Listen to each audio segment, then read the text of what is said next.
E aí, pessoal, tudo bem?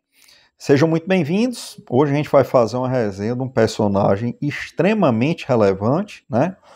O personagem Spirit do mestre Will Eisner, né? O Will Eisner foi um dos maiores mestres da Dona Arte, né? Esse personagem foi criado em 1940, é um personagem clássico, né? Fez muito parte da minha história e mesmo que você não goste de quadrinhos, é bom saber o que existe de relevante em todas as áreas, né? Esse vídeo é para você também, né? E eu resolvi fazer essa resenha por dois motivos.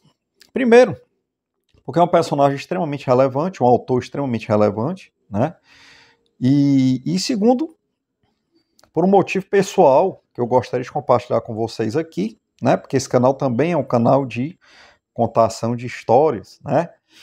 Então, eu estava assistindo o YouTube há umas 3 semanas atrás, mais ou menos. Eu praticamente só assisto YouTube, não assisto mais nada, né? E o algoritmo me sugeriu um canal de um rapaz bem simples, aqui da minha cidade, que o canal era de histórias em quadrinhos. E um canal muito voltado ao humor. O rapaz, inclusive, era artista circense, acho que ele era palhaço ou stand-up, alguma coisa assim. E um rapaz bem simples, né?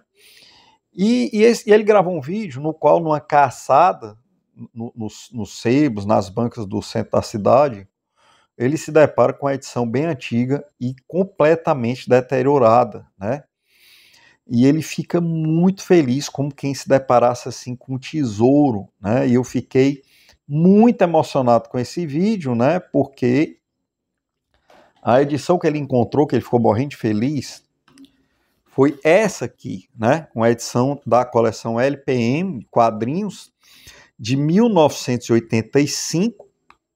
E eu comprei essa edição com 12 anos de idade. Comprei numa loja, o pessoal das antigas vai lembrar, uma loja chamada Mesmo, uma enorme loja de departamentos, que tinha uma unidade no maior shopping aqui da cidade, e tinha uma seção de livros. Então, com 12 anos, comprei essa edição lá, e me lembro que eu fiquei morto de feliz quando eu comprei, né? Eu já me interessava por quadrinho clássico, por cinema clássico nessa época.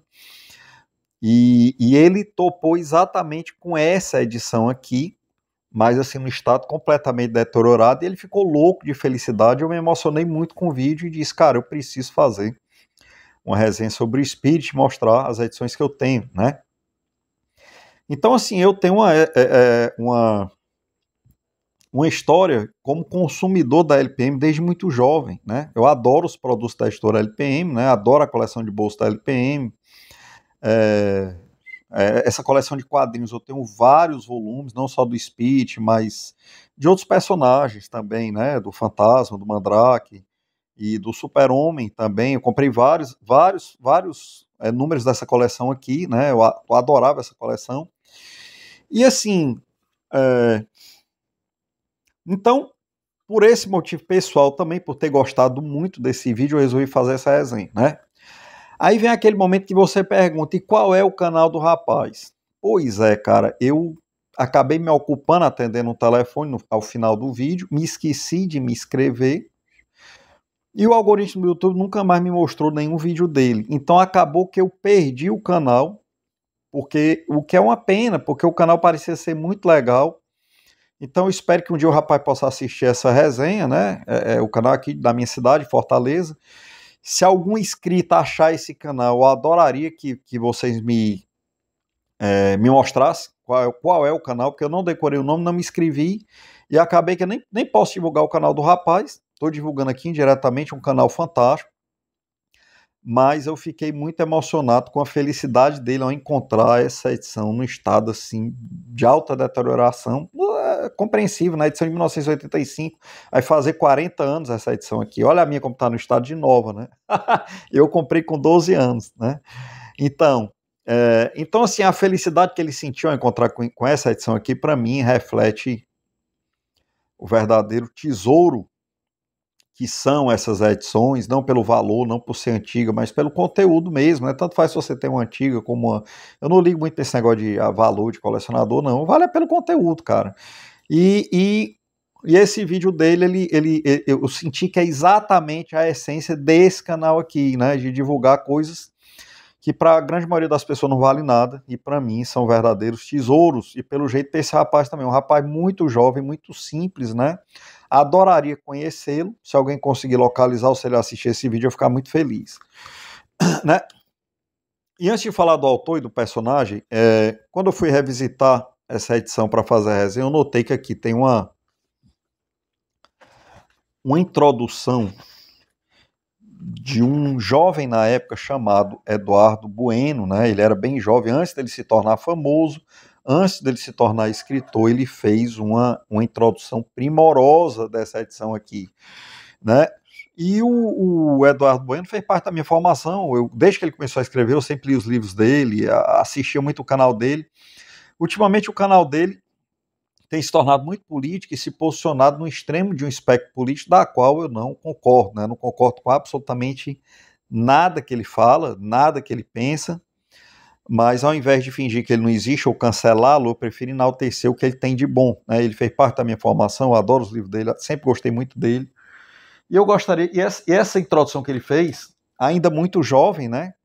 Antes de se tornar famoso, ele devia ser um jovem jornalista aqui, ela é tão primorosa que eu gostaria de ler. A introdução toda não, que ela tem 2 páginas, mas pelo menos o começo, que é uma introdução assim fantástica, né? Então vamos lá. Ele se esgueira por esquinas escuras, percorre becos tortos que rasam como trevas o coração dos bairros suspeitos. Cruza pelo porto de brumas densas, onde o nevoeiro envolve como musgo pilares gastos e armazéns soturnos. Move-se de sombra a sombra, entre latas de lixo mal cheirosas, calçadas sujas e prédios ruídos, perseguindo criminosos cruéis e bandidos irrecuperáveis, né? Então ele faz aqui o resto da resenha, ele dá um panorama do que foi o personagem, né? Uma resenha, uma introdução fantástica do Eduardo Bueno. Eu gosto muito dele, né? Continuo gostando, apesar de não concordar em nada dos posicionamentos dele. Eu adoro Eduardo Bueno. E eu queria ressaltar que eu não lembrava que essa introdução é dele, mas se alguém topar com essa edição aqui, o que eu acho bem difícil, vocês vão ter uma pérola a mais, que é a introdução fantástica de 2 páginas que o Eduardo Bueno fez. Então, quem foi o Spirit? Vamos começar a falar primeiro do autor, o Will Eisner, né? Ele estudou em Nova York, numa escola que foi simplesmente celeiro de toda aquela geração de ouro dos quadrinhos, né? O Stan Lee estudou lá, o Bob Kane estudou lá, né? Inclusive o Bob Kane era amigo pessoal dele. E ele começou trabalhando numa editorazinha pequena, que logo depois iria falir, mas ele conseguiu levantar uma grana, montar um estúdio, e esse estúdio prosperou muito rapidamente, começou a vender trabalhos para a revista no mundo todo, né? Criar vários personagens. Grandes nomes dos quadrinhos passaram por lá, né? Só que esse estúdio acabou se envolvendo numa treta muito grande, né? Ele, após recusar publicar o Super-Homem, né? O que foi um erro não fácil de esquecer, né? O estúdio dele acabou criando um personagem clone do Super-Homem e eles enfrentaram um processo muito sério, que o processo acabou acabando com a empresa, né? Determinou o fim da empresa, esse processo, que era ele e um sócio. Acabou gerando treta entre ele e o sócio. E ele acabou sendo convidado para ser editor, para ser diretor da editora chamada Fiction House, eu acho, na qual ele teria aí a liberdade de criar seu próprio personagem, né? E ele criou em 1940 esse personagem chamado Spirit, né? Logo depois ele foi convocado para o exército na Segunda Guerra Mundial e lá ele passou a trabalhar em manuais no formato de quadrinhos para manutenção das máquinas, né? E esses manuais hoje têm status de obra de arte, né? Compreensivelmente. Depois da guerra ele retornou o Spirit até 1952, 1953. O Spirit foi um grande sucesso, a gente vai já falar do personagem, fica aí, não sai daí, esse vídeo ainda tem muita coisa legal pela frente. E depois dele abandonar o personagem, ele passou a ser um ilustrador corporativo, né, de renome. Só que aí, cara, nos anos 60, o Spirit foi descoberto pelo público underground, né? E virou um cult hero, nas palavras do próprio Eduardo Bueno aqui na introdução. Porque a temática do Spirit era adulta, né? Era uma temática mais adulta, embora o estilo fosse cartunesco, o estilo dos desenhos, a temática era bem diferente dessa era de ouro dos quadrinhos de super-heróis, era uma coisa completamente diferente. Inclusive o Will Eisner não gostava de super-heróis, né? Talvez por isso ele tenha recusado o Super-Homem no estúdio dele lá. E o Spirit, ele retomou o Spirit, voltou a ser um grande sucesso, a partir dos anos 60, 70, se eu não me engano. E ele começou a fazer uns trabalhos que esses trabalhos foram divisores de águas, né? Porque muitos o consideram o Will Eisner o pai das graphic novels, né? Que são histórias assim de um volume só, né? E em edições mais bem elaboradas, né? E ele começou a se dedicar também, bem antes de existir isso no mercado, a essas graphic novels. Um bom exemplo é essa aqui, antes da gente mergulhar e falar do personagem. Essa aqui, Nova York, né? Uma graphic novel do Will Eisner, né? Então ele fez vários trabalhos desse tipo aqui, vários trabalhos célebres. Mas eu, particularmente, gosto mais do Spirit. Eu, na minha opinião, na opinião de muita gente do meio dos quadrinhos, né, pessoal que tem canal e tal, o pessoal é mais fã das graphic novels, mas na minha opinião, não. Eu sou mais fã do Spirit. Eu acho que o Spirit foi o ponto alto da obra dele por vários motivos, né? E depois ele se tornou, nos seus últimos anos na velhice, um quadrinista extremamente célebre, né? O Oscar dos quadrinhos se chama Prêmio Will Eisner, né? Então não tem mais o que falar, né? Ele se tornou, assim, um monstro sagrado das histórias em quadrinhos, né? Então, seu trabalho, o seu legado é, assim, é incrível, né? E o personagem em si, Spirit, eu tenho aqui uma coleção do Spirit meio Frankenstein, né? Até porque ele foi publicado no Brasil de uma forma Frankenstein, em vários formatos, por várias editoras.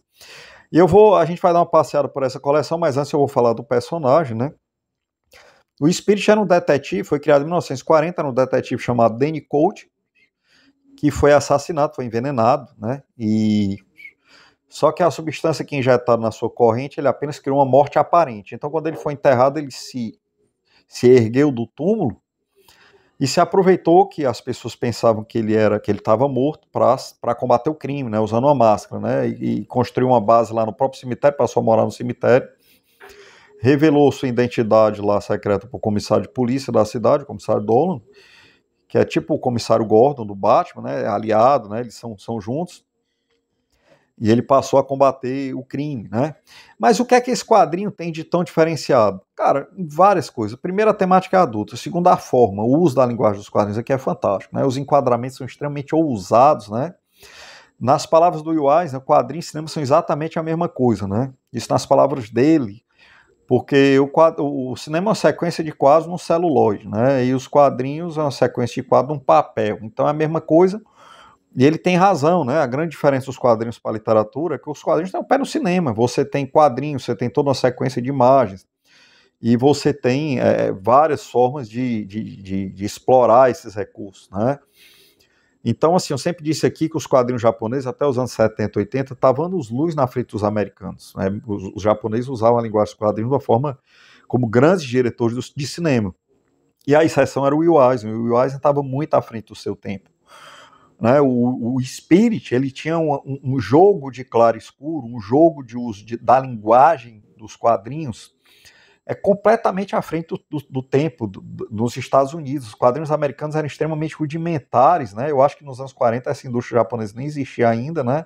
Eu acho que a indústria do pós-guerra não existia quadrinhos japoneses nos anos 40. Ou se existia, não tinha tanta relevância.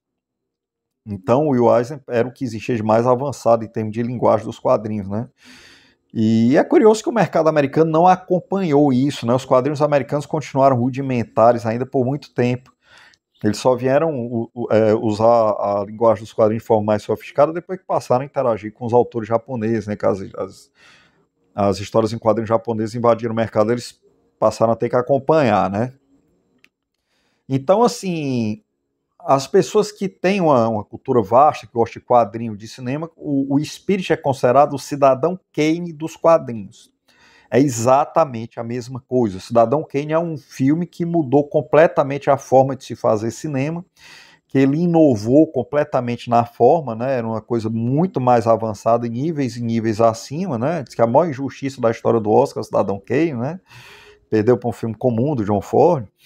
E o Spirit é considerado o Cidadão Kane dos quadrinhos. Se vocês forem pesquisar sobre o Spirit, vocês vão ver essa afirmação, né? E a temática em si também era uma temática adulta, embora ele usasse sua máscara e combatesse o crime, não era uma temática de super-herói, o cara combatia a máfia mesmo, a temática era cheia de...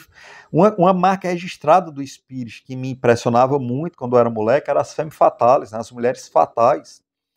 As mulheres eram belíssimas, eram sempre mostradas como coisas extremamente desejáveis, mas perigosas, né? Então, até nisso, o Will Eisner foi visionário, né? Esse movimento aí, Red Pill, que os caras ficam esclarecendo a galera aí dos perigos, relacionamento com mulherio e tal, o Spirit já fazia isso, né?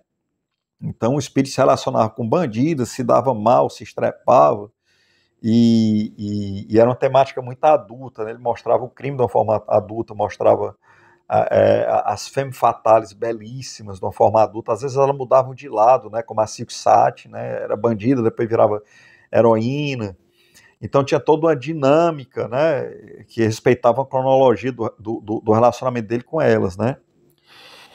Então assim, aqui eu queria dar uma passeada aqui na minha coleção, né, na minha coleção Frankenstein, né, formada de vários formatos diferentes, de várias editoras diferentes. Olha aqui, uma das vilãs aqui das Femme Fatales, ó. Olha como é lindo aqui o quadrinho, grana, grana. Então, muito, muito legal. Então, a gente vai começar por essa coleção da LPM que eu comprei com 12 anos de idade, né? Essa coleção, se eu não me engano, saíram 5 volumes, né? Esse meu amigo George, que eu vivo agradecendo ele no canal, que vive me mandando livros, a gente já era amigo, com 12 anos, a gente já colecionava quadrinho, ele comprou essas edições junto comigo na mesma época, e ele tem até hoje. Essa edição saíram 5 volumes do Spirit, se eu não me engano, ele tem 4, eu tenho 3. Por algum motivo, eu não lembro porque eu só comprei 3, que aqui é o primeiro, né? Que é o que o rapaz encontrou, que ele ficou em êxtase, né? Se vocês vissem o estado que estava, cara, todo deteriorado, e o cara em êxtase, então aquilo ali para mim refletiu, assim, me emocionou demais, refletiu todo o sentido desse canal, porra. Né? O que interessa é o conteúdo, não interessa se é, né? Aqui a gente nesse colecionismo do estado das coisas, pô, todo mundo vai pro saco, cara, não interessa o estado que tá a tua coleção, interessa se tu leu, entendeu? Então o cara ficou muito feliz, eu fiquei muito emocionado. E foi essa edição aqui que ele topou, é a número 1 do Spirit. Aqui é a 2 da LPM, né? E aqui é a 3. Né? Eu tenho 3, o Jorge tem 4, e se eu não me engano foram 5 volumes. O Jorge me disse que foram 5 volumes. E aqui, por curiosidade, eu peguei, isso aqui é do Nick Holmes, né? Da mesma coleção LPM, só para ilustrar, né? Uma coleção que ele publicava clássicos em formato muito legais. Então, acho que hoje meio que é meio difícil o interesse de publicação de clássicos em português. Se tem, eu desconheço, né? Deve ser uma coisa muito pontual, né? Mas na época, a editora Brasil América incentivava muito a leitura dos clássicos dos quadrinhos. E essa coleção da LPM é maravilhosa. Eu tenho vários outros fascículos. Eu tenho o Dick Tracy, tenho 2 do Dick Tracy, tenho do Fantasma, tenho um do Batman, tenho 2 do Batman, tenho um do Super-Homem, né? Todos dessa coleção da LPM aqui. Isso aqui é do meados dos anos 80. Eu era muito, muito jovem. E você vê que eles estão em estado de novo ainda, né? Interessa é que eu li, né? O fato dela estar comigo até hoje foi bom porque eu consegui mostrar para vocês. Eu vendi boa parte da minha coleção, mas muita coisa eu ainda tenho, né? Muita coisa muito antiga, né? E o Spirit também foi publicado pela editora Abril, né? Então eu tenho também, ó, 50 anos de luta contra o crime. Então essa revista é de 1990, que o Spirit é de 1940, né? Então essa revista 50 anos do Spirit, ó, 50 anos de luta contra o crime. Essa revista é da editora Abril de 1990. E eu tenho aqui o número 1, que é esse. Tem o número 2, que tem, por sinal, a mesma capa do número 1 da LPM, né? Só que aqui é o formato comics americano, não é naquela encadernação. O formato da LPM é um formato mais de luxo, né? Aqui a gente tem o número 3, o número 4 e o número 7, né? Número 7. Se você me perguntar até que número foi essa coleção, eu não vou saber te dizer, né? Eu tenho 1, 2, 3, 4 e 7, né? Pelo menos até o 7 foi. E eu tenho esses aqui da editora Abril, né? Aí nesse formato de comics americano, eu tenho essa da revista da editora Devi, né? Com a revista General Apresenta o Spirit, da editora Devi. Esse aqui é o número 6, né? Então, pelo menos até o número 6 a Devi publicou. Aí aqui legal, ó, o Kurt Cobain ainda estava vivo, aqui na parte de trás, o propaganda da revista General, que era uma revista famosa na época, com Kurt Cobain do Nirvana ainda vivo, né? Muito legal. Não sei que ano foi que a Devi publicou isso, cara. Vamos ver se a gente acha fácil aqui. Parará, parará. Spiritualize. Não tem fácil aqui, não. Não tem fácil aqui, não, ano. Mas eu tenho um fascículo da Devi. No formato americano, eu tenho um da Quintin Comics. Essa é americana mesmo, eu comprei numa viagem, né? Americana, do Spirit, né? 1988. Aqui, ó. Eu acho que eu comprei isso aqui tipo 94, né? Essa aqui é americana em formato comics. E tem esse formato aqui super curioso, de uma editora chamada NG, cara. Aqui, esse aqui é o número 1 da NG, grandão. Porra, eu te falei, a minha coleção é Frankenstein, mas nesse caso aqui, eu adoro coleções Frankenstein, que você tem uma obra do artista pulverizada em vários formatos, né? O Sandman, por exemplo, é um personagem que a minha coleção dele é toda Frankenstein, não tem uma coleçãozinha. Eu tenho uma coleção em vários, todo tipo de formato que você imaginar, desde a edição de luxo até o papel jornal, mas a obra dele está toda lá. E o Spirit não é diferente, só que o Spirit é porque ele foi publicado assim no Brasil, todo truncado, né? Então aqui eu tenho o número 1, tem outro número aqui, não sei se é o 2, né? E aqui ele faz uma brincadeira, talvez pelo fato do estúdio do Will Eisner ter recusado o Superman, aqui ele pinta o logo do Superman no peito aqui, né? Aqui essas propagandas dessas revistas antigas são uma atração à parte, viu, cara? Tu pega uma revista dessa aqui, tu vai folhando, tu vê as propagandas daquela época, uma atração à parte. Então aqui, ó, tu vê essa propaganda de uma loja de equipamentos para viagem, o cara faz aqui uma referência à Casa Blanca, o filme, né? Então tem esse outro número aqui, número 5, 900 cruzados, tá aqui o preço. Tá aqui o número 4, não estava em ordem, né? Aqui uma capa mais modernosa. E o número 3. A editora NG publicou o Spirit no Brasil também, né? Não lembro bem dessa editora, mas a minha coleção do Spirit é essa, né? E eu tenho alguns graphic novels isolados do Will Eisner, mas eu confesso que eu gosto mesmo é do Spirit. Eu gosto mesmo é do Spirit.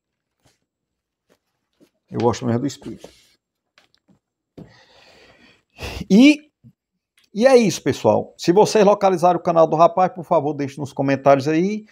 Se eu tiver a sorte dele assistir, também eu gostaria de conhecê-lo, né? De repente a gente troca figurinha, né? Combina aí uma caçada, alguma coisa. E outra coisa que eu queria deixar registrado é o seguinte. Chegou esse livro hoje para mim. Rússia, Anthony Beevor, né? Em inglês, mandado pelo meu amigo George, né? Isso aqui vai ser lido e resenhado no canal. É o Anthony Beevor falando da Revolução Russa, né? Todo mundo sabe que eu adoro o Anthony Beevor, tem um vídeo aí falando do autor, tem várias resenhas no canal aí do autor, né? Mas eu não tenho nenhum livro dele falando da Revolução Russa, eu li de outros autores. Mas esse dele aqui, até porque é bem recente, e eu acho que a Anne Applebaum, que é outra autora que eu gosto, né, do vídeo Fome Vermelha que eu fiz aí, ela aparece nos agradecimentos, então ela talvez tenha tido alguma influência. Então eu quero muito ler esse livro aqui, né? Uma edição em inglês, capa dura, uma edição maravilhosa. Muito obrigado, meu amigão. Vai ser muito bem aproveitado. E fique ligado no canal, que essa resenha vai vir. Aqui é Águas Profundas, né? A gente vai ficar alternando entre cultura pop e resenha de livros mais profundos, né? Que no meu caso eu considero de relevância máxima os livros de história, porque a história é a mãe de todas as ciências humanas, né? O resto todo veio a partir da própria história. Então a história é a origem dos fatos. E é isso, pessoal. Muitíssimo obrigado pela sua atenção, por mais esse nosso encontro, e fique ligado no canal que vai vir muita coisa legal. Estou terminando de ler um livro, depois vou começar esse aqui, e a gente vai alternando com coisas legais aí de cultura pop, tá bom? Obrigado, pessoal.